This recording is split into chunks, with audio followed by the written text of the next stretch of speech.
하하, 오늘 우병우 전 수석은 구속 적부심 신청해서 지금 적부심 심사를 하고 있고요. 그 다음에 조윤선 전 수석은 구속 영장 실질심사. 실질심사. 아, 우리나라 국민을 살기 힘들어요. 이게 다 이거 실질심사 적부심. 적부심이라 그러죠. 그냥 적부심 심사라고 하죠. 구속 적부심. 구속 적부심. 자, 상황이 어떻게 된 건지 좀 정리를 간단하게 좀 해주시죠. 예, 우병우 전미애 구속은 일단 구속이 돼 있죠. 예. 구속이 돼 있지만 자신의 그 구속영장은 발부돼 있지만 그 구속 여부가 그러니까 정당하냐 부당하냐를 다시 한 번 더 따져보겠다고 해서 지금 법원에다 그걸 신청을 했습니다. 그래서 구속 적부심 심사를 받고 있는 것이고요. 그리고 지금 조윤선 전 정무수석은 지난번 블랙리스트와 관련된 재판에서는 1심에서 집행유예를 받아서 불구속 상태로 지금 현재 이 항소심을 진행 중이지만 또 다른 혐의가 나타난 거죠. 국정원의 특활비를 받은 거, 특수활동비를 받은 거하고 그 화이트리스트 관련해서 다시 재구속영장이 다른 별건으로 지금 신청이 된 겁니다. 이거와 관련해서 영장실질심사를 받고 있는 겁니다. 예, 알겠습니다. 상황이 어떻게 될 거라고 보시나요? 조윤선 전 장관 같은 경우에는 제가 볼 때 구속영장이 발부될 가능성이 매우 높지 않나. 혐의는 뭐죠? 5천만 원 받은 거죠. 그렇습니다. 500만 원씩. 이 국정원 특활비를 지속적으로 받았고요. 또 받은 사실 자체를 부인하고 있지 않아요. 인정을 인정했어요. 합니다. 그렇다면 예. 그에 대한 법적인 평가, 법적인 판단이 어떻게 되는지가 굉장히 중요한데 이미 관련된 다른 피의자들도 다 구속된 상태에서 수사를 받고 있습니다. 곧 재판으로 넘겨지겠죠. 그렇다면 조윤선 전 장관 같은 경우에도 뭐 특별히 다르지 않아요. 예. 다르지 않습니다. 그렇다면 이번에도 같은 평가를 받아서 구속영장이 발부될 두 번째 구치소에 들어갈 가능성이 상당히 높아 보이고요. 예. 또 우병우 전 수석 같은 경우에는 물론 뭐 김관진 전 장관이나 뭐 임관빈 전 실장 같은 경우에는 구속 적부심을 통해서 석방됐습니다. 그러나 그때와 또 사정이 또 좀 다릅니다. 우병우 전 수석의 경우에도 이게 사적인 그런 그 보복 또는 사적인 어떤 이익을 위해서 이석수 전 특별감찰관에 대한 사적인 그런 감찰 또는 뭐 뒷조사를 시켰다는 거 아니겠습니까? 그런 사실 자체를 지금 다투지는 못하고 있는데요. 예. 그렇다면은 구속 적부심을 통해서 석방되기보다는 기각 결정을 받아서 계속해서 구속 상태가 유지되지 않을까 이렇게 생각됩니다. 시간은 많이 걸리나요? 그 구속영장 발부에 대해서는 보통 새벽에 결론이 나는데 네. 새벽까지 심리할 게 많다는 겁니까? 아니면 사람들 다 잘 때 좀 관심이 좀 덜 할 때 아니 이거 기다리라고 잠을 못 자겠어요? 사실 하루에도 여러 건의 구속영장 실질심사가 열리곤 하거든요. 예. 그래서 한 건당 뭐 5분 만에 끝나기도 합니다. 그런데 굉장히 중요한 사안이고 굉장히 치열하게 다투기 때문에 시간이 오래 걸리는 것이고요. 그 후에 또 이제 판단하는 이제 서류 심사하는 그런 시간도 꽤 걸리는데 웬만한 사건 같은 경우에 하루에 몇 건을 해도 저녁 무렵 또는 뭐 늦기 전에 한 뭐 9시, 10시 정도에 많이 나옵니다. 예. 그런데 새벽까지 간다는 얘기는 기록이 방대하기도 하겠고요. 그리고 또 이게 너무 쉽게 빠른 시일 내에, 빠른 시간 내에 결정이 나오면 아니 제대로 본 거 맞아? 아하. 라고 하는 판단을 들 수 있거든요. 요 일종의 이미지 메이킹도 좀 있는 거네요. 제가 뭐 직접 판사로서 일을 해보진 않기 때문에 그렇습니다만 다른 사건들과 비교해 볼 때 너무 시간을 오래 끌죠. 네, 그게 아마 뭔가 판사 입장에서 고민도 있지 않을까 생각됩니다. 예. 추가 근로수당을 많이 주는 건 아닐까요? 글쎄요. 야근수당 실제로 야근수당 청구해서 받는다는 얘기 잘 못 들어봤습니다. 네. 그럼 노동 착취인데요, 이게? 아니 뭐 본인이 일을 하더라도 뭐 청구를 해서 결제를 받고 그다음에 수당을 받는 건데 근데 이게 영장 실질 심사를 전담하는 영장 전담 판사가 이렇게 하면은 거의 매일 야근해야 되는 것 같은데요. 네. 돈 주면? 안 줘도요. 안 줘도요? 네. 예. 우 전 수석이 네. 주장하고 있는 게 국정 불법 사찰을 국정원에 지시해 그리고 이를 비선보고 추명호 국장을 통해서 비선보고를 받았다는 거 아니에요? 그렇죠. 예. 그리고 중간에 있는 최윤수 2차장은 개통상에 있지만 본인은 패싱하는 자리였다라고 하는 것 때문에 이제 구속영장 발부가 안 됐는데 그렇죠. 이것 때문에 어쨌든 이것이 직권남용 예. 그리고 그 불법 사찰은 심각한 상황 아니에요? 그렇죠. 사실은 이 지금 이석수 특별감찰관이 그 업무가 뭡니까? 대통령과 대통령의 그 측근들을 감시 감독하는 이야기이지 않습니까? 그렇다고 한다면 우병우 수석도 이석수 특별감찰관의 감찰 대상인 거죠. 예. 그 감찰 대상이 자신에게 불이익이 올 수 있는 감찰을 하니까 그 자신이 지금 이용할 수 있는 그 권력의 그 수단을 동원해서 그 수단이 일종 국정원의 비선 이 조직들을 동원해서 자신을 정당하게 감찰하는 특별감찰관을 역으로 감찰한 거거든요. 그리고 보면 일종의 자신의 이익을 위해서 권력을 사유화해서 정당한 법질서를 방해하는 행위니까 이건 심각한 사안인 거죠. 그리고 누구보다도 법을 엄중하게 집행하고 해야 되는 민정수석이 그 행위를 저질렀다고 한다면 그 죄는 더 엄중할 수밖에 없는 거 아니겠습니까? 그런 측면에서 본다고 한다면 저는 뭐 제대로 된 구속적부심 심사가 이루어진다고 한다면 저는 뭐 우병우 전 수석이 구속적부심에서 살아날 가능성은 거의 없다고 봅니다. 그럼에도 불구하고 근데 왜 했을까라는 의문이 들지 않습니까? 저는 뭐 우병우 수석도 자신이 여기서 빠져나올 거라고 생각은 하지 않았을 거예요. 그럼에도 불구하고 왜 하느냐? 저는 일종의 검찰과 기싸움하고 있는 것이 아닌가. 일종의, 그러니까 어차피 구속정부심하면 또 검찰도 나와서 여기에 대해서 또 이야기를 또 해야 되거든요. 그러면 자신이 누구보다도 법률 전문가니까 검찰이 구사한 논리를 자신이 직접 들으면서 방어 논리를 또 만들어 나갈 수 있는 것이죠. 그리고 또 한편으로는 지금 이 만약 구속적부심이 안 됐다고 한다면 오늘 또 검찰청이 불려가서 수사받아야 될지도 모르거든요. 이 상황에서 검찰의 힘도 빼는 나름대로 여러 가지 다중 포석을 갖고 저는 구속적부심을 신청한 거라고 봅니다. 이번에 만약 구속적부심이 기각이 된다고 할지라도 앞으로 검찰이 나를 어떻게 수사하고 어떻게 공소유지를 할 것인가라고 하는 전략을 끄집어내는 끄집어내고 그리고 구속적부심 신청이 검찰에 의미가 있다. 대한 비록 구속당했지만 나 당신들한테 꿀리지 않는다. 나 당당하게 치고 나갈 거야 하라는 나름대로의 전의를 애둘러서 표시하는 거죠. 특히나 이제 우병우 전 수석이 지금 검찰의 지금 그 교수님 분석대로 저기서 그 범죄도시에서 그러잖아요. 네, 어떤 네 거요? 내가 누군지 아니? 이거 안 보셨어요? 봤습니다. 예. 네, 똑같네요. 내가 누군지 아니? 장첸하고 똑같습니다. 네가 누군지 알아야 하니? 그 최민수 아닙니까 모래시계? 아니요. 아니 저는 교수님의 분석에도 동의하는 게 예. 지금 우병우 전 수석이 검찰과 기싸움하고 있다. 이 부분에 대한 증거가 있습니다. 아 그래요? 네, 왜냐하면 우병우 전 수석이 구속된 다음에 구속 직후에는 검찰청에 나가서 실제로 그 피의자 신문을 받았어요. 조사를 예. 받았습니다. 하지만 그 후에 두 번 받은 후에는 1심 재판 준비에 전념하겠다라고 해서 검찰에서 나오라고 했는데 지금 안 나가고 있습니다. 아 기싸움을 하고 있었네요. 그렇습니다. 그런 상황에서 구속 열흘 만에 이제 구속 적부심을 이제 청구한 건데요.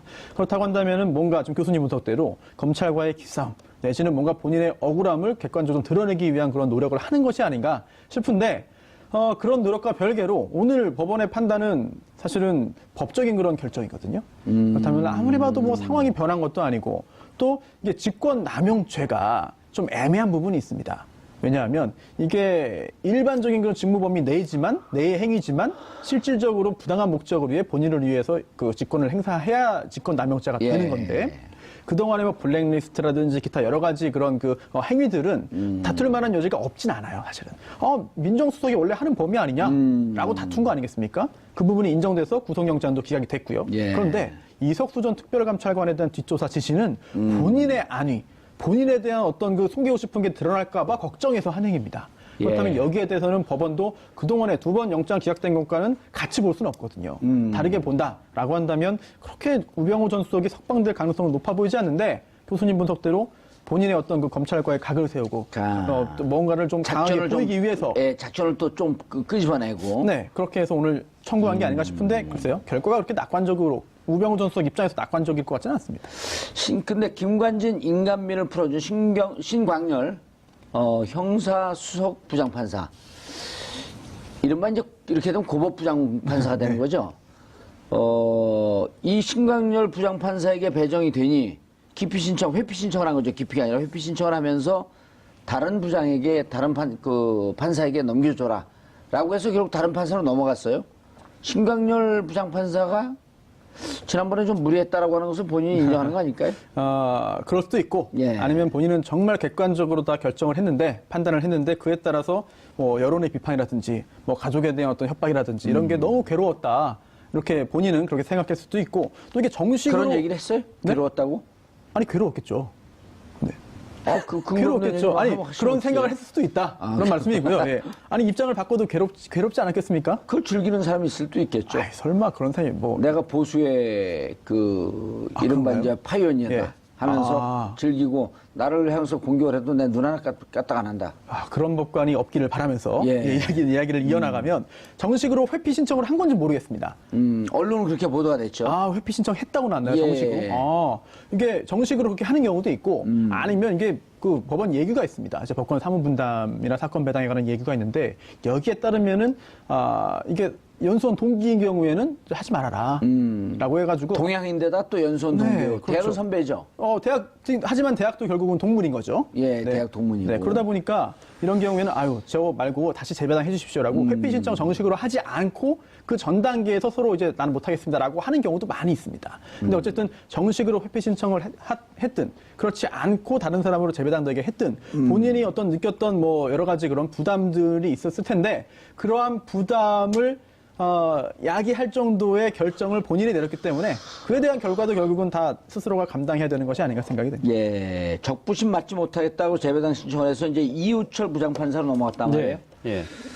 이우철 부장판사에 대해서 이정열 전 그 판사께서 오늘 명쾌하게 또 이래 그 이야기를 하셨더라고요. 뭐라고요? 본인이 아는 이우철 판사가 변하지 않았다고 한다면 아마 구속 적부심을 기각할 것이다, 각할 것이라고 이야기를 했는데요. 지금 이정열 판사, 그러니까 이정열 지금 현재는 먼저 전 판사의 이 말에 의하면 이 이우철 그 부장판사께서 개인의 자유나 권리에 대해서는 상당히 옹호하고 그걸 상당히 보호하려는 입장이 있지만 권력을 사유화하고 전행하는 경우에는 아주 엄격하게 처벌을 한대요. 그런 성향을 갖고 계신데요. 그래서 최근에는 자신이 만나보지는 않았지만 아마 변하지 않았다고 한다면 아마 그 기준을 그대로 갖고 한다면 우병우 전 수석이 빠져나갈 구멍은 별로 없을 것이다. 그렇게 이야기하면서 또 재밌는 이야기 또 하나 하셨더라고요. 자신의 이 지금 사법부의 신뢰에 대한 이거 상당히 깨지지 않았다는 전제를 달고 하면서도 그럼에도 불구하고 이 사법부라는 것 자체가 사람이 하는 거니까 일종의 재판에도 운이 따른다. 그러니까 재판부 운빨, 뭐 또 대진운 이런 이야기를 하시더라고요. 그러면서 오늘 또 재밌는 이야기 중에 하나가 우리 정봉주 우리 앵커를 또 이야기하신 또 비유도 있었어요. 뭐냐면 과거 이 재판 운이 아주 좋았던 케이스는 김용판 전 서울경찰청장 같은 경우는 대진 운이 아주 좋아가지고 무죄 받았지만 아주 나쁜 케이스로 받은 분 중에는 한명숙 전 총리와 전봉주 전 의원을 꼽더라고요. 우리는 권력이 뒤에서 조종했으니까 이렇게 됐다고 믿지 그게 운이 나쁘다고 생각하지 않아요. 아니 이정열 판사 말씀은 이정열 그러니까 판사가 예를 맞겠죠. 들면 아무래도 부장판사니까. 이제 예를 들면 아무리 권력적인 그런 외압이 있다고 하더라도 소신이 꿋꿋한 그런 이 양심적 재판관 뭐 이런 분들이 만약에 조금 나름대로 양심껏 재판을 했다고 한다면 또 다른 결과가 나오지 않았을까라는 그런 아쉬움을 표한 것 같더라고요. 근데 이제 뭐 전 여담이긴 하지만 항소심에서 우리 여기 손수호 변호사 있지만 항소심에서 배당이 됐어요. 그리고 BBK 관련은 다 거기다 배당이 됐는데 김현미 현 장관 이런 분들 다 거기다 배당이 됐고 저만 일주일 있다가 재배당돼요. 다른 부장판사에게. 왜요? 이유가 없어요. 그냥 뭐 재배당돼요. 그리고 나머지 여기 원래 배당됐던 데는 다 뭐 집행유예나 벌금 이렇게 끝나는데 저만 실형 나와요. 그리고 대법에 가갖고 못 보던 사례들이 막 발생이 돼요. 8월 20일 날 대법원 확정 판결 일자가 옵니다. 네. 그러더니 일주일 있다 또 바뀌어요. 추후에 네네. 지정하겠다. 네. 그러면서 언제로 가냐면 12월 22일로 갑니다. 이자 변호사가 선거법을 그렇게 오래 한 사람인데 자기는 변호사 17년 하면서 대법원 확정 일자가 바뀌는 건 처음 봤다. 사실 선거 관련된 그런 그 범죄로 재판받는 경우에 신속하게 재판을 이제 종결해야 됩니다. 그래서 대법원에서도 최대한 빨리 결론을 내려고 노력을 하는데 뒤로 미룬다는 게 사실은 쉽지 않은 일이죠. 8월 22일 날 했다가 그게 12월 22일로 가거든요. 제가 생각해보니까 8월 22일이면 1년 만기 살고 나와도 대선이 한 4개월 남았어요. 대선에서 제가 역할할까봐 대선 다 끝난 다음에 나오라고 4개월을 미뤄놓은 것 같아요. 이거는 운이라고 볼 수도 없는 거예요. 계속 배당이 바뀌어요. 그러니까 그 저간의 사정이나 진실을 모르는 사람들 입장에서 보면 진짜 운이 좀 나빴다고 볼 수도 있는 거겠네요. 그냥 제 뒤에 자꾸만 찍찍찍 소리가 나요. 뭐가 쫓아다니는 것 같아요. 사실 이게 사법 불신이 굉장히 큰 문제고 또 굉장히 국가의 기강을 흔드는 중대한 사안인데 왜 사법부를 못 믿냐, 왜 사법 불신이 생기냐 이거를 그냥 비난하거나 왜 이거 음모론입니다라고만 치부하기는 좀 쉽지 않습니다. 왜냐하면 재판도 결국 사람이 하는 거고요. 또 그러다 보니까 1, 2, 3심까지 하는 거고 또 판사가 법관으로서의 직업적 양심에 따라 재판을 하지만 결국은 판사도 사람이에요. 그런 점에 있어가지고는 조금 전에 그 차 교수님께서 소개하신 이정열 전 부장판사의 예. 대준이라는 표현 자체가 정말 직관적으로 와닿지 않습니까?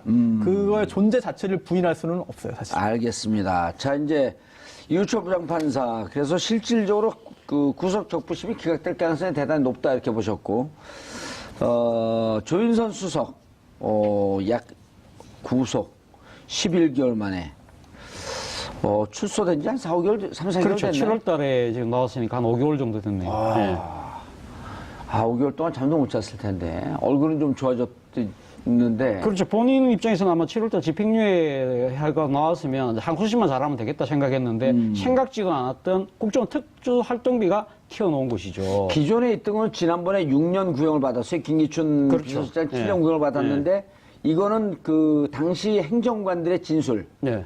누가 그리고 또 누가 박준우 당시 그 진술은 앞서 있지만. 전 정무수석의 예. 법정에서 유리한 진술을 해주는 바람에 진술은 예. 있지만은 그분도 그분은 좀 불리한 진술했죠. 그분은. 아니, 1심에서. 그러니까 1심에서는 조윤선 수석에게 상당히 유리한 유리한 진술을 했고 진술했다가 항소심에서는 그걸 뒤집었죠. 예. 예. 근데 이제 예. 또 행정관 2명은 예. 여전히 진술을 뒤집지 않고 있기 때문에 예. 그건 이제 50대 50이라고 그렇죠. 봐도 예. 이번 특활비 같은 경우는 빼박이 이거 아닌가요? 일종의 이거는 뇌물이거든요. 뇌물로 지금 보여지는 거기 때문에 이 부분에 대해서 뭐 지금 앞서 그 지금 문고리 3인방 중에 2사람도 지금 특수활동비 이 지금 수령을 한 것 때문에 구속이 됐지 않습니까? 그렇죠. 그리고 또 이 지금 안 본 건 이자만. 예, 안 본 건 이자만. 그리고 또 추가적인 혐의가 또 있는 것이죠. 화이트 리스트. 이 정경련에다가 외압을 행사를 해서 정경련이 극우단체들을 지원했다. 극우단체를 지원하는 이러한 그 행위를 한 것도 있기 때문에 사실은 지금 빠져나가기가 쉽지 않아 보입니다. 저는 뭐 법률 전문가는 아니지만 뭐 이렇게 객관적인 일반적인 시민적 상식의 눈잣대로 봤을 때는 네. 저는 빠져나가기 쉽지 않아 보입니다. 이게 지금 검찰은 이 특활비를 받은 것 자체를 뇌물 수수로 지금 판단하는 것 같습니다. 예. 그래서 이번에 그렇게 적용해서 영장을 청구를 했고 만약 발부된다고 한다면 기소도 그렇게 할 텐데 중요한 거는 지금 조윤선 전 수석의 어떤 그 항변이죠. 전액 공적인 업무에 썼다.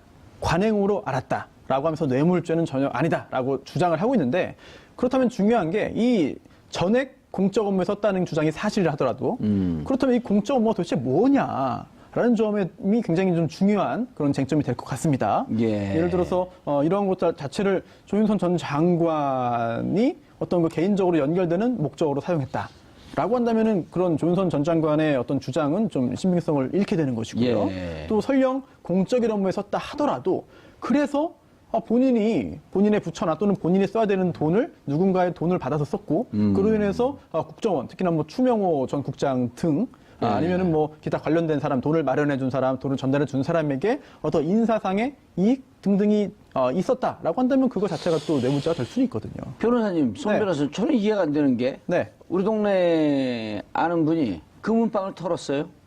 예, 금은방을 털고 그 금은방을 턴 돈을 한 푼도 남김없이 독거노인들, 네. 그다음 고아원 이런 데 갖다 줬어요. 그럼 선행인가요? 네.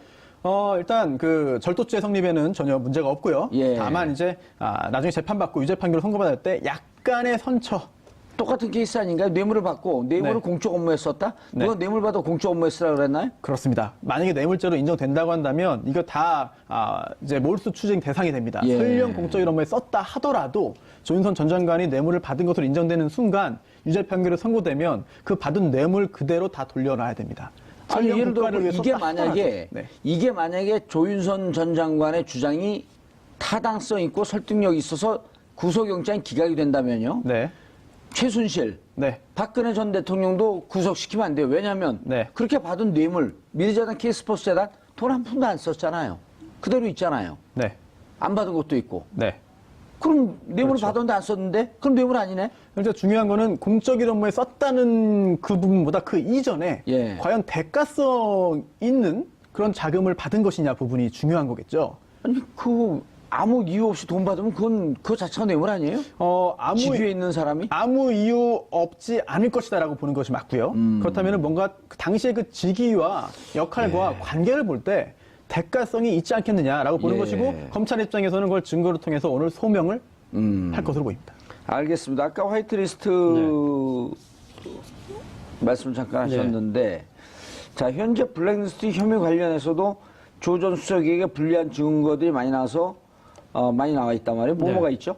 지금 지난번 1심에서 예. 1심에서 조윤선 전 수석에게 상당히 유리한 진술을 했던 박준우 전 방금 정무수석 말씀하셨죠? 예, 예. 조윤선 전 수석의 바로 전임자입니다. 전임자가 인수인계를 했다. 인수인계를 했고 그 부분에 대해서 사실 1심 재판 때는 여러 가지 자신이 그러니까 조윤선 수석에 대한 불리한 진술을 특검에서 한 부분에 대해서 주위에서 손가락질을 하는 것 같고 그래서 약간 좀 미안하게 돼서 법정에서 사실 위증죄에 대한 그런 별로 이 고려 없이 진술했다. 그 유리하게 진술했지만 사실은 진실은 내가 인수해 준 게 맞다고 지금 항소심에서 했기 때문에 아하. 사실 그게 불리하게 되는 것이고요. 예. 또 하나는 지금 박준우 전 수석이 먼저 있었던 거죠. 먼저 있다가 인수인계를 해준 거죠. 인수인계를 해준 거고 그리고 또 허영준 행정관이라고 예. 정부 수석실에 있었던 이 행정관이 우리 수석님이 뭐 도와라 했다. 뭐 그런 이메일도 있는 것이고요.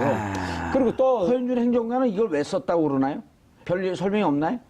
우리 수석은 여기서 조윤선 수석이죠. 조윤선 수석이죠. 이건 이제 화이트리스트와 관련된 것인데 화이트리스트를 집행하는데 실질적인 그 주무 행정관이 허연준 행정관이었거든요. 예. 그 때문에 지금 구속돼 있습니다만은 허연준 행정관 같은 경우가 지금 이제 여러 사람들에게 이야기를 하는 과정에서 수석님의 지시에 따라서 자기가 했다는 식의 내용이 그 이메일에 나온다는 것이고요. 또 하나는 지난번 이 정권 교체 이후에 이 청와대 캐비넷에서 문건 나왔지 않습니까? 그 중에 문건에도 상당히 지금 블랙리스트와 관련된 또 여러 가지 불리한 진술들이 포함되어 있다는 것이죠. 예. 알겠습니다. 아직도 손도 못 댄 사건들이 있어요. 적폐청산, 네. 적폐청산에 대해서 드라이브를 걸고 있고, 지금도 보면 50% 후반에서 60% 초반까지 적폐청산 끊이지 않고 계속 가야 한다. 문무일 총장도 또 그런 얘기를 했어요. 새해가 들어서도 적폐청산에 대한 수사는 계속 진행될 것이다. 네, 법적으로도 이제 보면은 검찰의 직무이죠. 당연히 해야 되는 예. 것이고, 또 여론조사를 해봐도 적폐청산에 대한 그 지지가 굉장히 큽니다. 지지 여론이 크고요. 그리고 또 이게 전 정권, 박근혜 정권 당시 또는 그 전 정권, 이제 네. 이명박 정권에서 있었던 일들이 많은데 또 공소시효가 문제됩니다. 그렇다면은 이 수사의 속도를 늦추거나 아니면 수사에 착수하지 않았을 경우에는 나중에 굉장히 큰 비판을 받을 수가 있습니다. 특히나 이제 혹시라도 어떤 사안에 대해서 수사를 하라는 여론이 있거나 아니면 법조계에서도 이건 문제된다라고 하는 그런 지적들이 있었는데 검찰에서 수사에 착수하지 않아서 또는 수사에 적극적으로 나서지 않아서 공소시효가 완성되어 버린다면 그 부분에 대해서는 정말 더 이상 법적으로 다툴 수 없는 상황이 초래되고 말거든요. 예. 그렇기 때문에 문무일 총장도 그런 상황이 발생하지 않도록 하기 위해서 노력을 할 것으로 보이고 해야 되겠죠.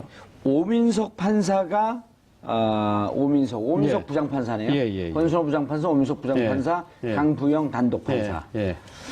왜 우리가 그런 걸 외우면서 살아야 되죠? 지금 그만큼 지금 이 적폐와 관련된 수사에서 이 상당히 서울중앙지방법원 내 상당히 또 영장이 지금 몰리다 보니까 또 그 개별 사안 하나하나 자체가 많은 국민적 관심과 그것도 거기 또 향후 미치는 파장이 크지 않습니까? 그러다 보니까 이걸 실질적으로 담당하고 있는 판사분들에 대해서 역대 경우와 달리 많은 국민적 시선이 지금 모아지고 있는 것이죠. 우병우 연수원 19기 이런 걸 왜 외워야 되죠, 우리가?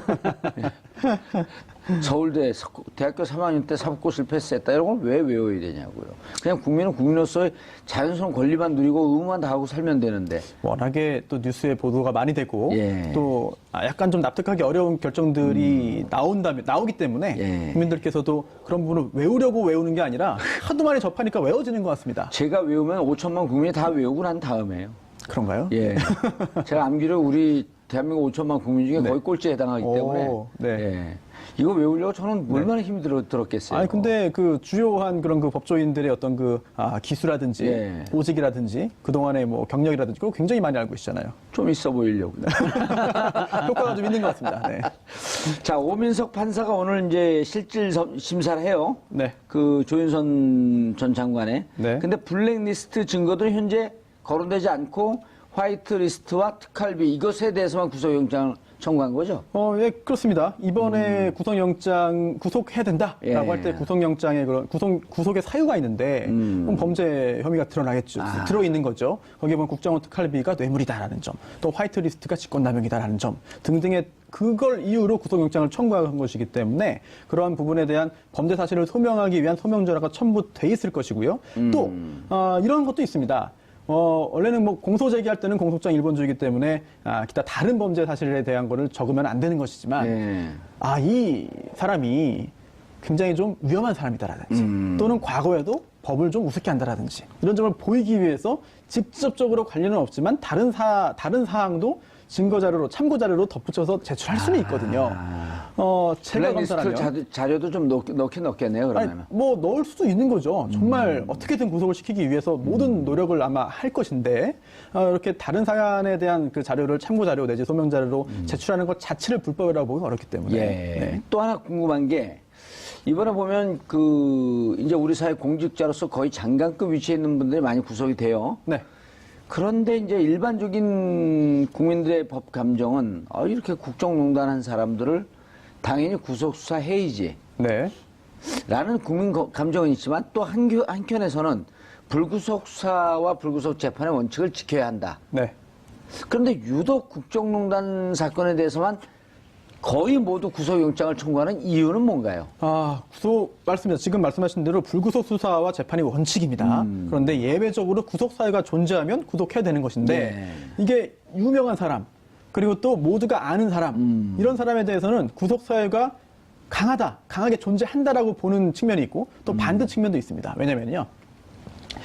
굉장히 많이 알려진 사람이기 때문에 도주 우려가 없다. 아니 도주 우려가 있거나 또는 증거인멸에 염려가 있어야 되는데 증거도 이미 다 확보됐고 예. 뭐 더 이상 할 게 없다. 그리고 다 모두가 아는 사람인데 출국 금지돼 있고 어디로 도망가겠느냐라고 한다면 불구속 수사 원칙의 어떤 그 근거로 작용할 수 있고요. 반대로 아니 이 사람은 좀 위험하다. 혹시 심적인 어떤 변화가 있거나 또는 뭐 극단적인 선택을 할 수도 있다라고 생각되면은 오히려 본인의 그 피해자의 안전을 위해서 구속영장을 청구하고 발부하는 경우도 있습니다. 그렇기 때문에 구체적인 어떤 뭐 공직자 또는 장관 또는 전 수석 유명한 사람 정치인이라고 해서 하나로 작용하는 것이 아니라 그 상황 그 사람의 성격 지금 진행 정도에 따라 가지고 달라지기 때문에 결국은 객관적인 그런 사정을 다 보기 전까지는 하나의 기준으로 말씀드리기 좀 어려운 측면이 있죠. 사실 뭐 이런 측면도 있는 것 같습니다. 국민의 법 감정이라는 게 있지 않습니까? 그렇죠. 그럼 역대 헌법 정권에서도 위에 법 감정이 있는 법 거죠. 감정이라는 것이 뭐 감정법. 그렇죠. 감정법인데 그것이 뭐 이 실체적인 건 아닙니다만 그럼에도 불구하고 사실 역대 정권에서 보면 이런 중요한 정치적 사안들과 연루된 사건에 대해서 어떻게 보면 좀 징벌적 형태로 사전구속영장을 발부를 신청을 해서 뭐 미리 좀 이래 좀 이 죄를 단죄를 하는 듯한 그런 효과를 봤던 게 사실이거든요. 예. 그런 부분에 대해서 지금 물론 뭐 문재인 정부가 상당히 국민의 그 기대를 안고 출범했습니다만 그러한 사법적 간행을 하루아침에 바꾸기가 쉽지 않다는 것이죠. 그리고 또 하나는 지금 이 적폐와 관련된 수사 자체가 국민적 공분을 상당히 사고 있는 사안이기 때문에 여기에 대해서 지금 이 법조의 간행이 잘못됐다고 해서 바꾼다는 그 자체가 어떻게 보면 적당하게 수사를 하려고 하는 거 아니냐는 오해를 불러일으킬 수도 있다는 것이죠. 그렇기 때문에 물론 뭐 이 검찰도 나름대로 이 불구속 수사의 원칙은 언젠가는 확립해야 되겠다고 고민을 하겠습니다만은 예. 지금은 적절한 시점은 아니다고 판단할 수밖에 없는 것 같습니다. 그리고 웬만한 사건에 있어서 검찰이 이거 봐라 범죄 범했다라고 할 때 나는 무죄다라고 부인을 하면 사실은 도주의 염려가 사실상 추정이 되는 게 실무입니다. 혹은 증거 인멸을 하려고 하든지. 그렇습니다. 예. 아니 이거 봐라 검찰이 증거 냈는데 무죄를 강하게 예. 강변할 때는 이쯤 되면 도주하려고 그런 거 아닙니까?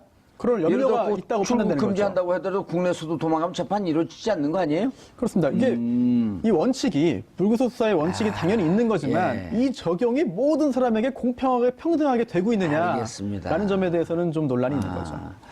자, 아까 잠깐 저희가 짚다가 말았는데 새해 넘기는 적폐청산에 대통령께서 한 말씀 하셨어요. 그렇죠. 대통령께서 어제 그 국무위원들하고 예. 송년 만찬을 했습니다. 만찬을 어허. 하시는 자리에서 이 올 한 해도 사실 나라를 바로 세우는데 앞장서서 고맙다. 그러면서 내년에도 나라를 나라답게 만드는 일에 좀 더 진력해달라. 그리고 지금 이 나라를 만드는 일이 단순하게 내년에 끝나는 것이 아니라 이 다음 정권까지 이어져야 된다고 이러는데 지금 대통령께서는 나라를 나라답게 만든다는 그 표현 자체가 사실 어떻게 보면 적폐 이 청산에 대한 의지를 상당히 애둘러서 표현한 것이라고 이렇게 지금 읽혀지는 거거든요. 바로 그 때문에 지금 그 문재인 대통령이 지금 그 적폐청산 수사가 적폐청산이 어떤 식으로든 계속되어야 된다. 그러면서 또 하나 당부는 이 적폐청산이 적폐청산 그 자체만 머무를 것이 아니라 적폐청산을 통해서 국민의 삶이 좀 더 나아지는 쪽으로 제도적 개선도 이루어져야 된다는 당부도 함께했습니다. 나라의 시스템과 기강도 바로 그렇죠. 세워야 예. 되고 그리고 이렇게 바로 잡아놓으면 다시 혹시 보수 정권을 간다고 하더라도 다시 역진이 되지 않도록 없도록 하는. 제도적 장치까지 만들어져야 된다는 것이 대통령이 당부했습니다. 그러기 예. 위해서 지금 적폐라고 칭하겠는데요. 수사기관이 수사를 합니다. 경찰, 예. 검찰이죠. 그리고 또 각 부처에서도 내부적으로 TF를 만들어서 진상규명 작업을 하고 있죠. 그런데 이제 외교부 장관 직속으로 이제 그 한일 일본군 위안부 피해자 문제 합의 검토 태스크포스가 만들어져서 이제 그 내부적인 조사를 했는데 조금 전에 이제 결과를 발표했습니다. 내용 보니까 좀 충격적입니다. 피해자의 의견을 충분히 수렴하지 않았다라는 점, 뭐 당연하겠죠. 그리고 또 비공개된 부분이 있다. 또 그 부분에는요, 한국이 해외 소녀상 설치 지원을 하지 않기로 약속을 했다. 그리고 이거를 국민들에게 공개하지 않았다는 거거든요. 이게 내부 TF의 조사 결과 나왔습니다. 그렇다면은 이게 범죄인지 여부는 다음으로 논하더라도 도대체 왜 숨겼나? 어떤 경위로 이런 게 이루어졌나? 아하. 누가 관여되었고 누가 국민들에게 숨기기로 했나? 등등도 밝혀져야 되는 사안 중에 하나겠죠. 적폐 중에 하나가 아닐까 싶습니다. 대검찰청이 과거 검찰의 권한 남용 등을 규명하는 과거사 진상조사단을 꾸렸어요. 예. 검사 10명, 교수 예. 변호사 40명. 예. 검찰이 과거사위원회에서 다시 들여다보겠다? 사실은 지금 그 정권 교체가 되고 난 뒤에 지금 국정원 특수학동비가 지금 이렇게 수면에 올라온 것도 이 국정원의 과거사에 대한 적폐를 청산하겠다는 진상조사위원회의 그 TF의 결과거든요. 그런 식으로 따지고 본다고 한다면 검찰의 지금 과거에 잘못했던 여러 가지 검찰의 문제에 대해서 자체 조사는 사실 좀 다른 부처에 비해서 늦었지만 지금 어제 문물 총장께서 그 언론 인터뷰를 통해서 그러니까 과거 검찰이 잘못했다고 여겨지는 사건들에 대해서 철저히 들여다보겠다고 대국민 이제 공개 약속을 하신 거거든요. 예. 뭐 지금 그와 관련해서 여러 가지 사건들이 많죠. 뭐 예를 들면 정년조 전 KBS 사장 예. 그때 사실 기소됐다가 무죄됐지 않습니까? 그리고 PD 수첩 사건이라든지 또 국정원 여직원 감금 기소 사건도 사실은 수사가 제대로 이루어지지 못했다는 부분 뭐 그런 거 그리고 또 하나는 박근혜 전 대통령의 그 세월호 7시간 관련해서 산케이 신문이 보도했을 때 산케이 신문 기자를 기소를 해서 결국은 예. 무죄가 판결이 났던 이 상당히 국제적인 망신을 자초하지 않았습니까? 예. 어떻게 보면 이 정권의 하명에 의한 수사를 검찰이 왜 할 수밖에 없었는지 거기에 대한 자체 진상을 통해서 아마 자체 반성을 하겠다는 그러한 의지의 표현으로 읽히고 있습니다. 아주 민감한 사안들이에요, 다 근데. 다 하나씩 민감한 사안들이. 예. 그것이 과연 검찰 이 독자적인 판단이었느냐? 그렇지 않고 예를 들면 정권의 의지에 의해서 따라서 했다고 한다면 말 그대로 이 검찰권이 정권의 정치적 목적에 의해서 도구로 사용된 그러한 하나의 케이스가 되지 않겠습니까? 아니, 주제와 관련 없지만 2015년 12월 28일 위안부 합의할 때 네. 당시 고위급 회담이 별도로 있었던 거 아닌가라고 하는 소문이 돌았는데 네. 결국 그 부분도 드러난 거 아니에요? 그렇죠. 이병규 국정원장이 국정원장이 그때 당시 일본의 국정원장급과 사전에 얘기를 해서 네. 그렇다면 국정원장이 나갈 때는 국정원장이 저거 외교부 윤병수 장관 맡기면 안 되겠어. 이거 내가 좀 해야 되겠는데 하는 것은 국정원장과 윤병수 외교부 장관하고 대등한 관계거든요. 그럼 누군가 위에서 컨트롤 타워에서 지시를 해야지 가능한 거 아니에요? 그때는 국정원장이 아니고 아마 제가 알기로는 대통령 비서실장으로 그래요. 와 있었죠. 와 있었기 때문에 아마 박근혜 당시 대통령하고 이 비서실장으로서 아마 상당히 그 이야기가 되고 그리고 또 본인이 주일대사로 갔을 때 사실 하명 중에 하나가 그 일본군 위안부 문제를 풀려는 그런 그걸 받고 가는 거 아닙니까? 예. 그거 하다가 얼마 안 돼서 국정원장으로 들어오면서 나름대로 국정원장 들어오고 난 뒤에도 한일 간에 아주 뜨거운 현안이었기 때문에 계속적으로 이야기를 했던 것 같아요. 그러면서 비서실장으로 가면서 아마 대통령 옆에 모시고 있으니까 예. 제가 가면 모든 걸 끝낼 수 있습니다. 알겠습니다. 그런 식으로 이야기가 되지 않았나. 알겠습니다. 자, 오늘 구속 적부심 신청하는 우병우 기각될 거라고 보시나요? 네. 예, 조윤선 전 장관은 구속영장 발부될 것 같습니다. 발부될 거라고. 네. 아, 오늘은 그럼 빅데이가 되겠는데요. 아무래도 구속을 바라는 분들 입장에서는 그런 성과가 있고 또 반대로 또 이제 판단을 받는 그 당사자 입장에서는 또 한 번의 절망이 되지 않을까. 예, 알겠습니다. 두 분 수고하셨습니다. 예, 새벽까지 심리할 게 많다는 겁니까? 아니면 사람들 다 잘 때 좀 관심 좀 덜 할 때? 아니, 이거 기다리라고 잠을 못 자겠어요? 사실 하루에도 여러 건의 구속영장 실질심사가 열리곤 하거든요. 예. 그래서 한 건당 뭐 5분 만에 끝나기도 합니다. 그런데 굉장히 중요한 사안이고 굉장히 치열하게 다투기 때문에 시간이 오래 걸리는 것이고요. 그 후에 또 이제 판단하는 이제 서류 심사하는 그런 시간도 꽤 걸리는데 웬만한 사건 같은 경우에 하루에 몇 건을 해도 저녁 무렵 또는 뭐 늦기 전에 한 뭐 9시, 10시 정도에 많이 나옵니다. 예. 그런데 새벽까지 간다는 얘기는 기록이 방대하기도 하겠고요. 그리고 또 이게 너무 쉽게 빠른 시일 내에, 빠른 시간 내에 결정이 나오면 아니 제대로 본 거 맞아? 아하. 라고 하는 판단을 들을 수 있거든요. 요 일종의 이미지 메이킹도 좀 있는 거네요. 제가 뭐 직접 판사로서 일을 해보진 않기 때문에 그렇습니다만 다른 사건들과 비교해 볼 때 너무 시간을 오래 끌죠. 네, 그게 아마 뭔가 판사 입장에서 고민도 있지 않을까 생각합니다. 예. 추가 근로수당을 많이 주는 건 아닐까요? 글쎄요. 야근수당 실제로 야근수당 청구해서 받는다는 얘기 잘 못 들어봤습니다. 네. 그럼 노동 착취인데요, 이게? 아니 뭐 본인이 일을 하더라도 뭐 청구를 해서 결제를 받고 그다음에 수당을 받는 건데 근데 이게 영장 실질 심사를 전담하는 영장 전담 판사가 이렇게 하면은 거의 매일 야근해야 되는 것 같은데요. 네. 돈 주면? 안 줘도요. 안 줘도요? 네. 예. 우 전 수석이 네. 주장하고 있는 게, 국정 불법 사찰을 국정원에 지시해. 그리고 이를 비선보고, 추명호 국장을 통해서 비선보고를 받았다는 거 아니에요? 그렇죠. 예. 그리고 중간에 있는 최윤수 2차장은 개통상에 있지만 본인은 패싱하는 자리였다라고 하는 것 때문에 이제 구속영장 발부가 안 됐는데. 그렇죠. 이것 때문에 어쨌든 이것이 직권남용. 예. 그리고 그 불법 사찰은 심각한 상황 아니에요? 그렇죠. 사실은 이 지금 이석숙 특별감찰관이 업무가 뭡니까? 대통령과 대통령의 그 측근들을 감시 감독하는 이야기지 않습니까? 그렇다고 한다면 우병우 수석도 이석숙 특별감찰관의 감찰 대상인 거죠. 예. 그 감찰 대상이 자신에게 불이익이 올 수 있는 감찰을 하니까 그 자신이 지금 이용할 수 있는 그 권력의 그 수단을 동원해서 그 수단이 일종 국정원의 비선 이 조직들을 동원해서 자신을 정당하게 감찰하는 특별감찰관을 역으로 감찰한 거거든요. 그리고 보면 일종의 자신의 이익을 위해서 권력을 하하, 오늘 우병우 전 수석은 구속 적부심 신청해서 지금 적부심 심사를 하고 있고요. 그 다음에 조윤선 전 수석은 구속 영장 실질심사. 실질심사. 우리나라 국민으로 살기 힘들어요. 이게 다 이거 실질심사 적부심이라고 그러죠. 그냥 적부심 심사라고 네, 하는 거죠. 구속 적부심. 구속 적부심.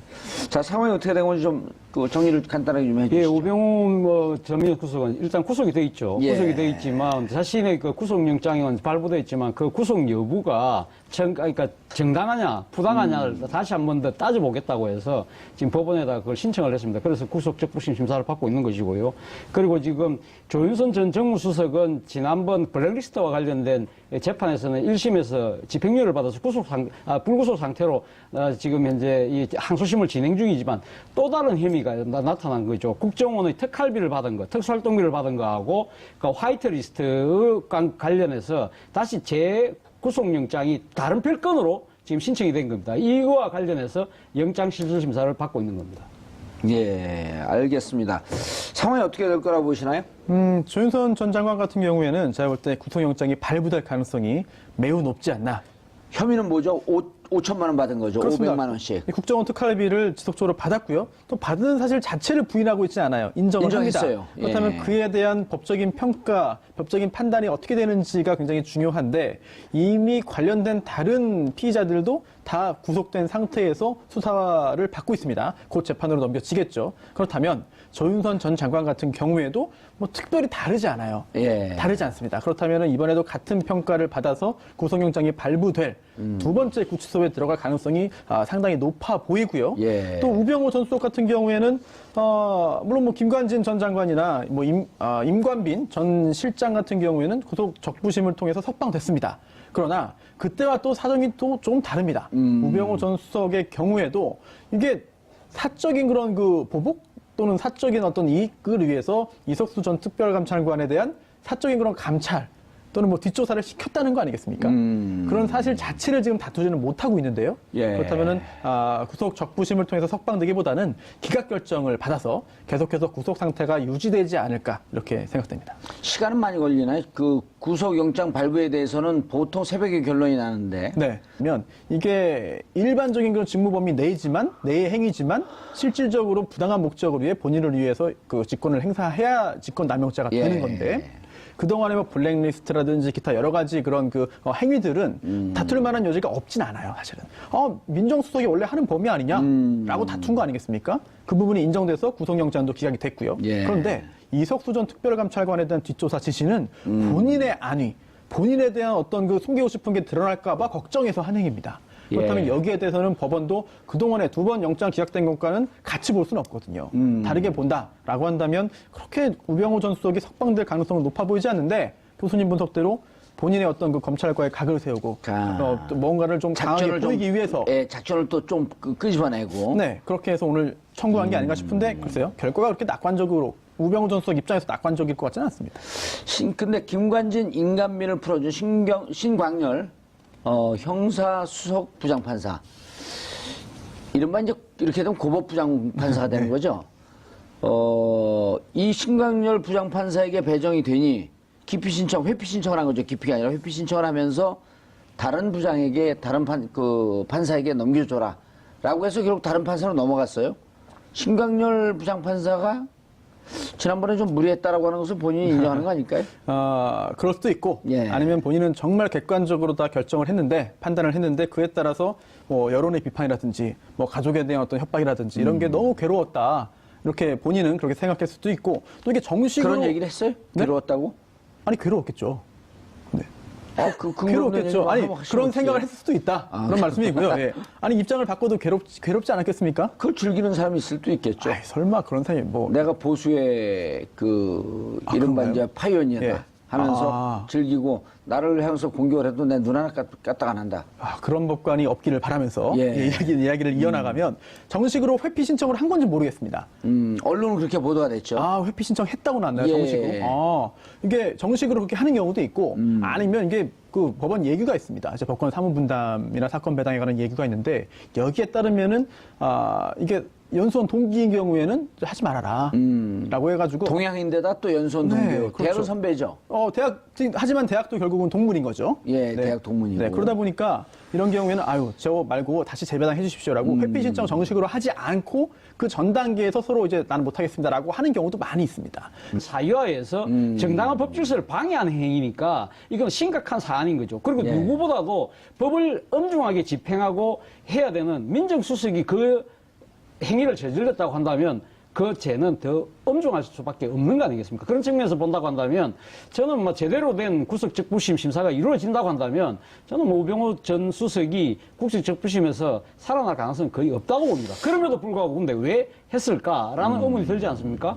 저는 뭐 우병우 수석도 자신이 여기서 빠져나올 거라고 생각은 하지 않았을 거예요. 그럼에도 불구하고 왜 하느냐? 저는 일종의 검찰과 기싸움하고 있는 것이 아닌가. 일종의, 그러니까 어차피 구속적부심 하면 또 검찰도 나와서 여기에 대해서 또 이야기를 또 해야 되거든요. 그러면 자신이 누구보다도 법률 전문가니까 검찰이 구사한 논리를 자신이 직접 들으면서 방어 논리를 또 만들어 나갈 수 있는 것이죠. 그리고 또 한편으로는 지금 만약 구속적부심이 안 됐다고 한다면 오늘 또 검찰청이 불려가서 수사받아야 될지도 모르거든요. 예. 이 상황에서 검찰의 힘도 빼는 나름대로 여러 가지 다중포석을 갖고 저는 구속적부심을 신청한 거라고 봅니다. 이번에 만약 구속적부심이 기각이 된다고 할지라도 앞으로 검찰이 나를 어떻게 수사하고 어떻게 공소유지를 할 것인가라고 하는 그렇죠. 전략을 끄집어내는 의미로서도 그리고 구속적부심 신청이 검찰에 의미겠다. 된다면 비록 구속당했지만 나 당신들한테 꿀리지 않는다. 나 당당하게 치고 나갈 거야 하라는 나름대로의 전의를 애둘러서 표시하는 거죠. 특히나 이제 우병우 전 수석이 지금 검찰의 지금 그 교수님 분석대로 저기서 그 범죄 도시에서 그러잖아요. 네, 어떤 네 거요? 내가 누군지 아니? 이거 안 보셨어요? 봤습니다. 예. 네, 똑같네요. 내가 누군지 아니? 장첸하고 똑같습니다. 네가 누군지 알아야 하니? 그 최민수 아닙니까 모래시계? 아니요. 아니 저는 교수님의 분석에도 동의하는 게 예. 지금 우병우 전 수석이 검찰과 기싸움 하고 있다. 이 부분에 대한 증거가 있습니다. 아 그래요? 네, 왜냐하면 우병우 전 수석이 구속된 다음에 구속 직후에는 검찰청에 나가서 실제로 그 피의자 신문을 받았어요. 조사를 예. 받았습니다. 하지만 그 후에 두 번 받은 후에는 1심 재판 준비에 전념하겠다라고 해서 검찰에서 나오라고 하는데 지금 안 나가고 있습니다. 아 기싸움을 하고 있었네요. 그렇습니다. 그런 상황에서 구속 열흘 만에 이제 구속 적부심을 이제 청구한 건데요. 그렇다고 한다면은 뭔가 지금 교수님 분석대로 검찰과의 기싸움 내지는 뭔가 본인의 억울함을 객관적으로 좀 드러내기 위한 그런 노력을 하는 것이 아닌가 싶은데 그런 노력과 별개로 오늘 법원의 판단은 사실은 법적인 그런 결정이거든요. 그렇다면 아무리 봐도 뭐 상황이 변한 것도 아니고 또 이게 직권남용죄가 좀 애매한 부분이 있습니다. 왜냐하면 근데 어쨌든 정식으로 회피 신청을 했든 그렇지 않고 다른 사람으로 재배당되게 했든 본인이 어떤 느꼈던 뭐 여러 가지 그런 부담들이 있었을 텐데 그러한 부담을 야기할 정도의 결정을 본인이 내렸기 때문에 그에 대한 결과도 결국은 다 스스로가 감당해야 되는 것이 아닌가 생각이 됩니다. 예, 적부심 맞지 못하겠다고 재배당 신청을 해서 이제 이우철 부장판사로 넘어갔단 말이에요. 예. 이우철 부장판사에 대해서 이정열 전 그 판사께서 오늘 명쾌하게 또 이래 그 이야기를 하셨더라고요. 뭐라고요? 본인이 아는 이우철 판사는? 이우철 판사가 변하지 않았다고 한다면 아마 구속 적부심을 기각할 것이다, 각할 것이라고 이야기를 했는데요. 이 지금 그 이정열 판사, 그러니까 이정열 지금 현재는 먼저 그이 전파사의 이 말에 의하면 예. 이 이우철 그 부장판사께서 개인의 자유나 권리에 대해서는 상당히 옹호하고 그걸 상당히 보호하려는 입장이 있지만 권력을 사유화하고 전행하는 경우에는 아주 엄격하게 처벌을 한대요. 그런 성향을 갖고 계신데요. 그래서 최근에는 자신이 만나보지는 않았지만 아마 변하지 않았다고 한다면 아마 그 기준을 그대로 갖고 한다면 우병우 전 수석이 빠져나갈 구멍은 별로 없을 것이다. 그렇게 이야기하면서 또 이야기 또 재밌는 이야기 또 하나 하셨더라고요. 자신은 이 지금 사법부의 신뢰에 대한 걸 이거 상당히 깨지지 않았다는 전제를 달고 하면서도 그럼에도 불구하고 이 사법부라는 것 자체가 사람이 하는 거니까 일종의 재판에도 운이 따른다. 그러니까 이 재판부 운빨, 뭐 또 대진운 이런 이야기를 하시더라고요. 예. 그러면서 오늘 또 재밌는 이야기 중에 하나가 우리 정봉주 우리 앵커를 또 이야기하신 또 비유도 있었어요. 뭐냐면 과거 이 재판 운이 아주 좋았던 케이스는 김용판 전 그 서울경찰청장 같은 경우는 대진 운이 아주 좋아가지고 무죄 받았지만 아주 나쁜 케이스로 받은 분 중에는 한명숙 전 총리와 전봉주 전 의원을 꼽더라고요. 우리는 권력이 뒤에서 조정했으니까 이렇게 됐다고 믿지 그게 운이 나쁘다고 생각하지 않아요. 아니 그 이정열 판사 말씀은 이정열 그러니까 판사가 예를 맞겠죠. 들면 아무래도 부장판사니까. 예. 이제 예를 들면 아무리 권력적인 그런 외압이 있다고 하더라도 소신이 꿋꿋한 그런 이 양심적 재판관 뭐 이런 분들이 만약에 조금 나름대로 양심껏 재판을 했다고 한다면 또 다른 결과가 나오지 않았을까라는 그런 아쉬움을 표한 것 같더라고요. 근데 이제 뭐 전 여담이긴 하지만 예. 항소심에서 우리 여기 손수호 변호사 있지만 항소심에서 배당이 됐어요. 그리고 BBK 관련은 다 거기다 배당이 됐는데 김현미 현 장관 예. 이런 분들 다 거기다 배당이 됐고 저만 일주일 있다가 재배당돼요. 다른 부장판사에게. 왜요? 이유가